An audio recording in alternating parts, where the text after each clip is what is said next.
Watch news देख रहे हैं आप। मैं हूं आपके साथ प्रज्ञा। बिहार की राजनीति में इस वक्त सबसे बड़ा सवाल सिर्फ यह नहीं कि मुख्यमंत्री कौन है, बल्कि यह है कि असली ताकत किसके पास है। और इसी सवाल के केंद्र में सम्राट चौधरी हैं। मुख्यमंत्री बनने के बाद सम्राट चौधरी ने अपने पास 29 विभाग रखे हैं। इनमें गृह, स्वास्थ्य, विकास, राजस्व एवं भूमि सुधार, सामान्य प्रशासन और मंत्रिमंडल सचिवालय जैसे वह सभी अहम मंत्रालय शामिल है जिनका सीधा संबंध आम जनता से होता है।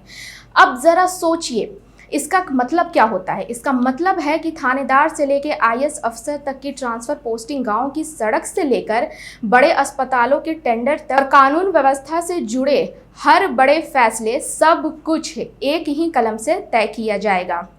यानी फैसला तेज होंगे, प्रक्रिया छोटी होगी और कंट्रोल पूरी तरह एक ही व्यक्ति के हाथ में होगा। लेकिन कहानी यहीं खत्म नहीं होती। अगर हम थोड़ा पीछे जाएं तो बिहार की राजनीति में साल 2005 से 2024 तक एक अलिखित नियम था कि मुख्यमंत्री चाहे कोई भी हो, गृह विभाग और सामान्य प्रशासन हमेशा नीतीश कुमार के पास ही रहेगा। यही उनका सुशासन बाबू वाली छवि की सबसे बड़ी ताकत थी। लेकिन 2025 के विधानसभा चुनाव के बाद यह पूरा समीकरण बदल गया। 2025 में जब नीतीश कुमार मुख्यमंत्री बने तब उनके पास सिर्फ सामान्य प्रशासन, मंत्रिमंडल, सचिवालय, निगरानी और निर्वाचन जैसे विभाग ही बचे थे। यानी नौकरशाही के तबादले तो उनके हाथ में थे, लेकिन पुलिस, कानून व्यवस्था और अपराध नियंत्रण की असली चाबी उनके पास नहीं थी। गृह विभाग पहले ही बीजेपी के खाते में जा चुका था और उसे संभाल रहे थे सम्राट चौधरी। यहीं से सत्ता का असली पावर सेंटर बदलने लगा। कहा जाता है कि बिना गृह विभाग के मुख्यमंत्री होना ऐसा है जैसे बिना सेनापति का राजा। नीतीश कुमार को कई बड़े फैसलों में अपने ही डिप्टी सीएम पर निर्भर रहना पड़ता था। उनका भूमिका धीरे धीरे एक मैनेजर तक की सीमित नजर आने लगा, जहां वे सिर्फ कैबिनेट मीटिंग की अध्यक्षता और प्रशासनिक औपचारिकताओं तक सिमट गए। अब वर्तमान पर लौटते हैं।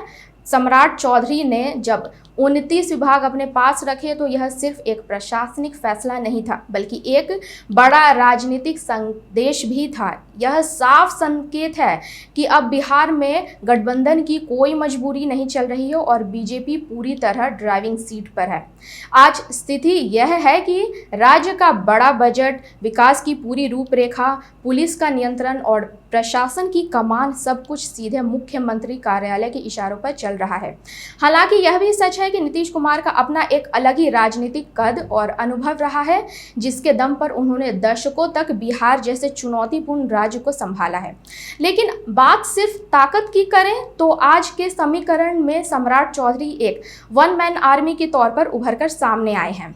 अब देखने वाली बात होगी कि क्या यह केंद्रीकृत ताकत बिहार में तेज फैसलों और बेहतर शासन में बदलेगी या सिर्फ इससे सरकार पर दबाव और चुनौतियां बढ़ेंगी। ऐसे ही तमाम खबरों के लिए देखते रहिए वॉच न्यूज़। धन्यवाद।